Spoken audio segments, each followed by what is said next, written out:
Okay, so this video is basically all the maths you need to know to understand what we're going to do this week. This week is mechanics week. May God have mercy on my soul. It's actually not that bad. I've literally done a whole ton of exercises and now at least I understand it. I hope you're going to be able to say the same by the end of this week. Anyways, this video will help with that. So you need to know a few bits and bobs from previous lessons to understand everything. And the first one is being able to resolve forces. And there's two major ways you're expected to resolve forces. One is horizontal and vertical. So if you get some force acting at an angle with magnitude r, you use a right angle triangle merely to resolve forces horizontally and vertically, and that's as given in the diagram below. And because r cos theta and r sin theta, resolving horizontally and vertically is they're both perpendicular, you can use SOHCAHTOA. Similarly with the slope, and the major one is gravity, but there's a whole bunch of stuff you might need to resolve. But with the slope, you're resolving parallel and perpendicular to the slope itself. And the way I do that is to draw the force as it is, as the hypotenuse of a triangle, then draw the slope, draw a line parallel to the slope down, make myself a right angle, and then join up to the other end of the hypotenuse. And then the angle at the bottom is theta, or you can do what I traditionally do and make the one that's, say, let's say top right as 90 minus theta. Both of them will give the identical answer. Now, when I taught it, I always did the 90 minus theta thing, and I mean, it doesn't make the slightest bit of difference. I just wanted to show you both ways. The reason why it doesn't make the slightest bit of difference is obviously these things are symmetrical between 0 and 90, so that's not a huge issue there. So that's part one, and I'm going to talk to you about a few other things as well. Jump cut. Okay, the second thing is short and sweet. Equilibrium just means all forces are balanced. So for the diagram here, A equals D and B equals C. Simple as that. So equilibrium means all forces are balanced. That means if you add them together, so B plus C, that equals 0. That's all. Next thing.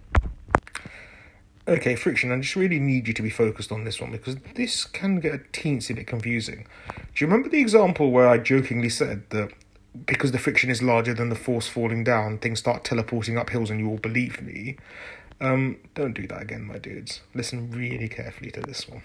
Right, here's how friction works. It's simply going to be given by mu r, where mu is your coefficient of friction. But you've got to be really careful in how you apply that, right? Because mu r is the amount of total friction you're allowed to have, but you might not need all of it.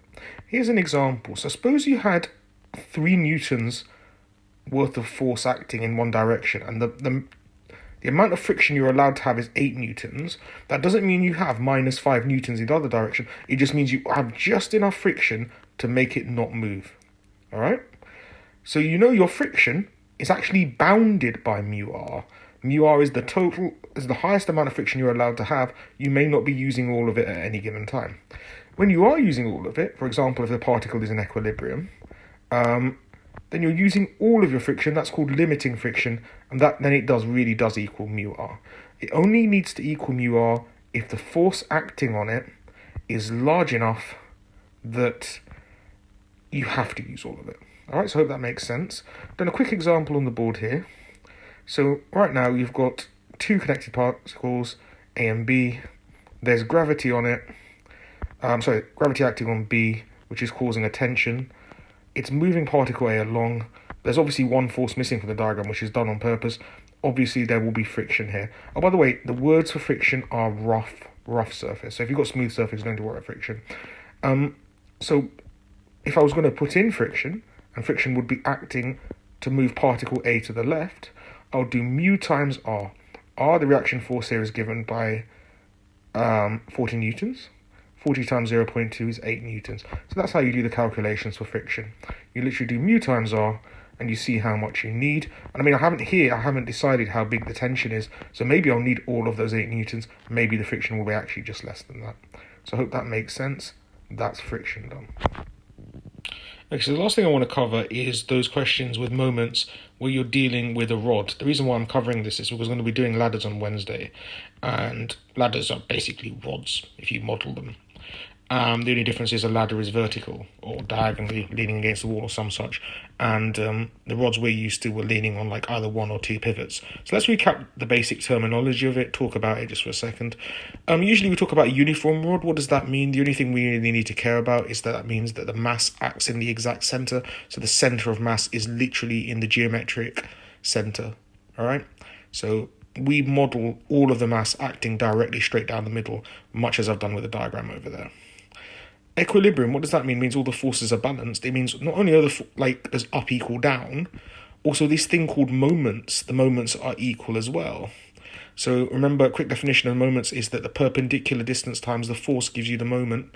So if you wanted to calculate moments about, say, the pivot on the left, you'd measure the distance from M, where the center is, where mg is, and then you'd multiply it by ng, and you'd get yourself a moment going clockwise. If you look at that, if you spin, remember I told you to put your pen on the rod and spin it in the direction of force, it will tell you which way clockwise it is. So it'll be mg, which is your force, times however far it is from wherever you're deciding is your pivot point. And generally you decide at probably one of the two triangles, two of the kind of, whatever you're going to call is your pivot point in this case. The only other thing you need to know for this is this idea of point of slipping.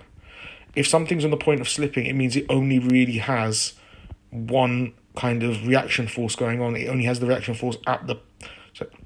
So if it's at the point of slipping around the left-hand triangle, I wouldn't care about R2 because it's at that point just not really touching R2 at all, or there's certainly no force being applied at R2. It might be touching, but there won't be force applying that. There won't be a reaction force too.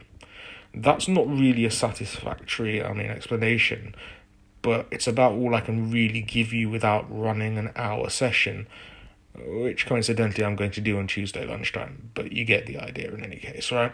So just recap that stuff. It's just to remind you, yeah? So if something is uniform, its weight acts through the middle. If forces are in equilibrium, both the ups and down forces are equal to each other. Obviously, forces are balanced, and also the moments are equal. What is a moment? It is a measurement of force, a turning force, and it's calculated by perpendicular distance times force. So you measure your perpendicular distance, or you're given your perpendicular distance, and you multiply it by your force. You have to choose a pivot point to do this. You have to choose a point to do it around. Okay, it can even be the ends of the ring. It can be where it's leaning on. It can be the center if you want. Generally, put it where there is a force, because if it's at your pivot point, you've eliminated that force, because obviously the perpendicular distance from the pivot point to itself is 0. So 0 times the force just cancel it out nicely. So get rid of your most awkward force if you can. And if you're on the point of slipping, there is only one reaction force, and it's on the point whichever you're slipping on.